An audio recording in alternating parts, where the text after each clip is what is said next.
से ठीक चालू सर आहे.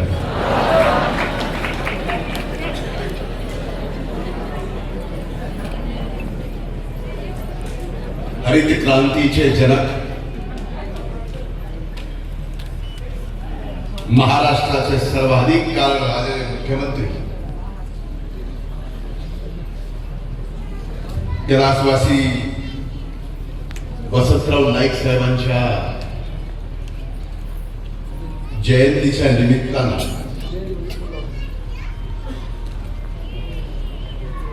होत असलेल्या या कार्यक्रमाला उपस्थित राज्याच्या मंत्री सन्माननीय पंकजाताई मुंडे, खऱ्या अर्थानं धर्मगुरू आदरणीय आमदार बापूसिंग महाराज राठोड, उसधोरी इथं आलेल्या माझ्या जिवलग सहकार्याच्या पत्नी सो मोहनीताई इंद्रनील नाईक, इथं उपस्थित आदरणीय बळीरामजी पवार साहेब, आदरणीय काशीनाथरावजी राठोड साहेब,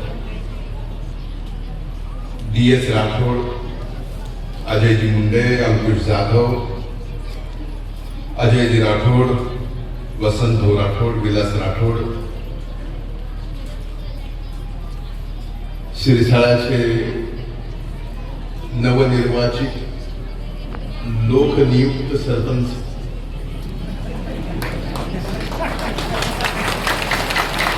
जनाब नसीब है, बदलो नसीब और सिरसाई,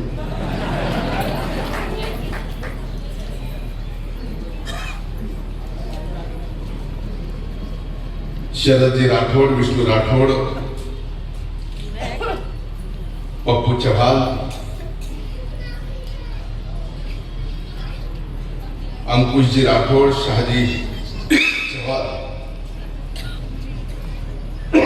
व्यासपीठावर उपस्थित आपल्या समाजातील सर्व सन्माननीय नेते आणि इथे उपस्थित मारो गोरमाटी माथा बनवून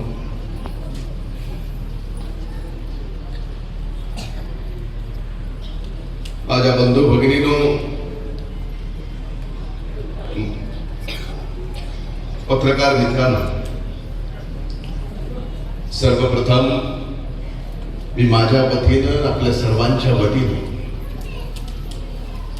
113व्या वसंतराव नाईक साहेबांच्या जयंतीच्या निमित्तानं त्यांच्या स्मृतीस, त्यांच्या कार्यास, त्यांच्या निष्ठेस मी वंदन करतो आणि जयंतीच्या निमित्तानं आपल्या सर्वांना मनपूर्वक शुभेच्छाही देतो.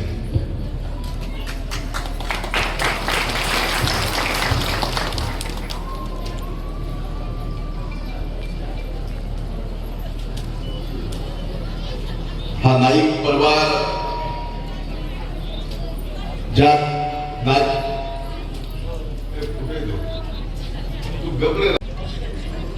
ज्या जगदंबांना आशीर्वाद दिला,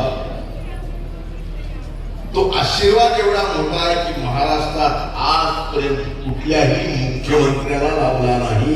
11 वर्ष ते कैलासवासी वसंतरावजी.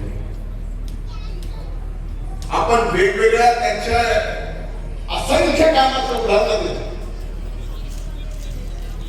पण त्यांच्या सारखं खणखर नेतृत्व या उभ्या महाराष्ट्राला नाही, देशाने सुद्धा पाहिलं नाही. कारण त्या 11 वर्षाच्या त्या दुष्काळाला सामोरं कसं जायचं, माणसं जगवायची कशी, महाराष्ट्रातल्या मागाव जनतेचं पोट भरायचं कसं, हे आव्हान वसंतराव नाईक साहेबांच्या समोर 72ला 1900 होतं, 1972. पण ते आव्हान केलं, एकाही माणसाला त्या दुष्काळात उपाशी राहू दिलं नाही. उपाशी राहू यायचं तर सोडाच, जगाने जी नावाजलेली रोजगार हमीची योजना या देशात नाही जगात पहिल्यांदा कुणी आणली असेल तर ती कैलासवासी वसंतराव नाईक साहेबांनी या महाराष्ट्रात आणि ज्या वेळेस त्या दुष्काळात MREGS मध्ये काम करत असताना, त्यावेळेसच्या EGS मध्ये काम करत असताना माणूस कामही करायचा, त्याच्या हाताला रोजगारही मिळत होता आणि पोटाला भाकर सुद्धा मिळत होती. ज्या वेळेस ही योजना जगभरात प्रसिद्ध होऊ लागली तर जगातले अनेक देश आणि त्या देशातले सरकार या वसंतराव नाईक साहेबांनी महाराष्ट्रातल्या मायबाप जनतेसाठी दुष्काळात चालू केलेल्या EGS योजना बघायला येते. आपल्याला ही किमया वसंतराव नाईक साहेबांनी स्वतःच्या कणखर नेतृत्वात या महाराष्ट्राला दिल्या. फक्त दुष्काळाला सामोरे गेला हा महाराष्ट्र दुष्काळात बाहेर काढला. दुष्काळात महाराष्ट्र बाहेर पडून दुष्काळाचे मुख्यमंत्री म्हणून ते प्रसिद्ध झाले नाही. त्या दुष्काळाला सामोरे गेल्यानंतर पुन्हा या महाराष्ट्रात असा भयंकर दुष्काळ आला नाही पाहिजे म्हणून हा महाराष्ट्र हरित केला आणि या महाराष्ट्राचे हरित क्रांतीचे जनक कोण तर त्यांचं नाव कैलासवासी वसंतराव नाईक साहेब. पुन्हा म्हणून अन्नधान्याचा दुष्काळ या महाराष्ट्रानं पाहिला. पाण्याचा दुष्काळ पाहिला असेल. 72चा दुष्काळ कसा होता आमचा तर जन्मही झाला नव्हता. 72चा दुष्काळ सांगणारी कुठे असतील कसा होता तर 1972चा दुष्काळ, त्या दुष्काळाच्या इतिहासाच्या बाबतीत मी जेवढा वाचले जेवढा अभ्यास केला त्यावेळेस तो दुष्काळ पाण्याचा नव्हता, जनावरांच्या चाऱ्याचा होता, अन्नधान्याचा होता.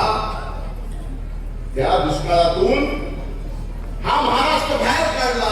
पुन्हा म्हणून अन्नधान्याची कमी या महाराष्ट्रात कधीही कमी पडू दिली नाही असं कणखर नेतृत्व कैलासवासी वसंतराव नाईक साहेबांचं. म्हणून त्यांना हरित क्रांतीचे जनक. मुख्यमंत्री असताना अधिकाऱ्यांना कागदपत्री फार काय महत्व द्यायचं नाही. अधिकाऱ्यांनी महत्व द्यायचं असेल तर शेतकऱ्याच्या शेतातील पिकाला महत्व दिलं पाहिजे. म्हणजे प्रशासनाने शेतकऱ्याच्या पिकाला महत्व दिलं पाहिजे, शेतकऱ्याला महत्व दिलं पाहिजे. एवढं प्रेम करणारे मुख्यमंत्री शेतकऱ्यांवर ते म्हणजे वसंतराव नाईक. मी म्हणलं की या नाईक कुटुंबावर जगदंबा मातेची कृपा आहे.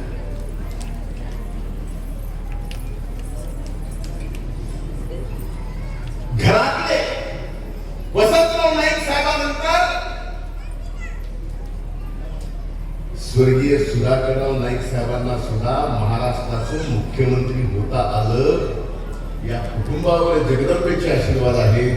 हे आता तुम्हाला पटलं का नाही?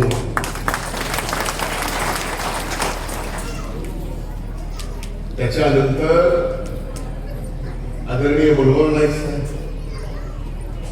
आणि आता स्वर्गीय अजितदादांनी माझे जीवलग मित्र इंद्रनील नाईक साहेबांना या ठिकाणी महाराष्ट्रात मंत्री केले. किती नशीबवान घराणा बाबूसिंग महाराज, आम्ही किती नशीबवान दोघं आहोत आम्हालाच माहिती. पण हे घराणे किती मोठं आहे. हा जो जगदंबेचा आशीर्वाद आहे. आज तुम्ही पूजक आहात, आम्हा दोघांना सुद्धा आशीर्वाद द्या.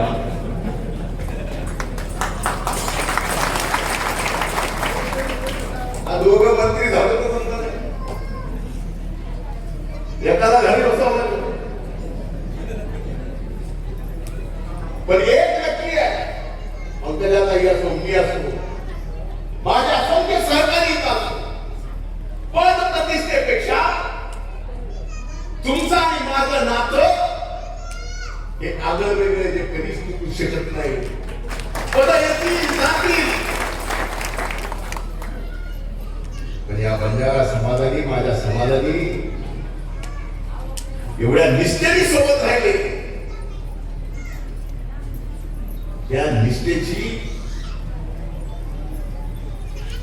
तुलनाच होऊ शकत. दोन वाक्यात जर सिंधीमध्ये सांगायचं झालं तर या समाजाची निष्ठा कशी असावी, जी निष्ठा आमच्या प्रती दाखवली, ती निष्ठा म्हणजे मैदान में हारा हुआ बाद में कभी भी जीत सकता है, लेकिन जो अपनों का साथ निभाता है वो जग में कभी भी हार नहीं सकता, भूल नहीं सकता. ही निष्ठा. म्हणून तुमचं माझं नातं हे सांगायची गरज नाही. तुम्ही बोल आहात, आम्ही बोल आहोत.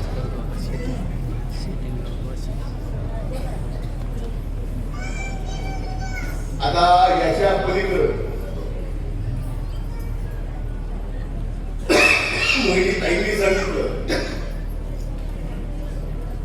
गुजरात, कर्नाटक, तेलंगणा, महाराष्ट्र, तसं बंजारा समाजाचं, तसं बंजारा समाजाचं इथं एनटीडी, तेलंगणा एसटी ही परिस्थिती. मी स्वतः, आपण साक्षीदार आहात, ज्यावेळेस बीडला मोर्चा निघाला त्या मोर्चात मी तुमच्या सोबत रस्त्यावर बसलो होतो का? बसलो नाही. आपल्या मागणीच्या बाबतीत थांबून बोललोच नाही. ही वस्तुस्थिती आहे. आज हा समाज पूर्णपणे बदलतो. पण आजच्या कार्यक्रमाच्या निमित्तानं अगोदरच उशीर झाला. एक गोष्ट, एक वचन आपण आज घेऊ. कैलासवासी वसंतराव नाईक साहेबांच्या या जयंतीच्या निमित्तानं आपण सर्वजण एक वचन घेऊ. 4 गोष्टी. एक, आपले प्रत्येक तंडे हे व्यसनमुक्त करण्याचं पहिलं वचन घ्यायचं.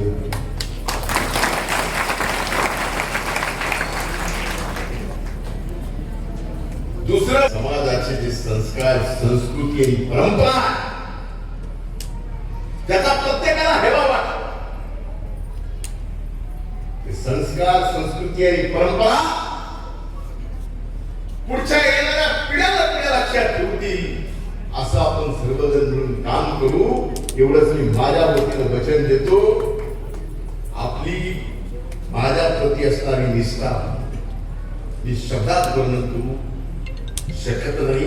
4 शब्द बोललो जरी असेल, पण या निष्ठेची, अरे सह्याद्रीचा नाही तर हिमालयाच्या पर्वतासारखे, चांगल्यातला चांगल्या, वाईटातला वाईट का तुम्ही खंबीरपणाने माझ्या मागे होता. त्या उपकाराची परतफेड आम्ही कधीही करू शकत नाही. आई असतील, मी असतील, आपल्या उपकाराची परतफेड होऊ शकते आणि ती परतफेड करायची नाही का? कायम शेवटच्या श्वासापर्यंत तुमच्या उपकाराच्या खाली आम्हाला जगायचे, तुमची सेवा करायची आणि त्या सेवा करण्याचे वचन आज या निमित्तानं देतो. पुन्हा एकदा वसंतराव नाईक साहेबांच्या 113व्या जयंतीच्या निमित्तानं आपल्या सर्वांना शुभेच्छा देतो. खूप खूप धन्यवाद. जय हिंद, जय महाराष्ट्र, जय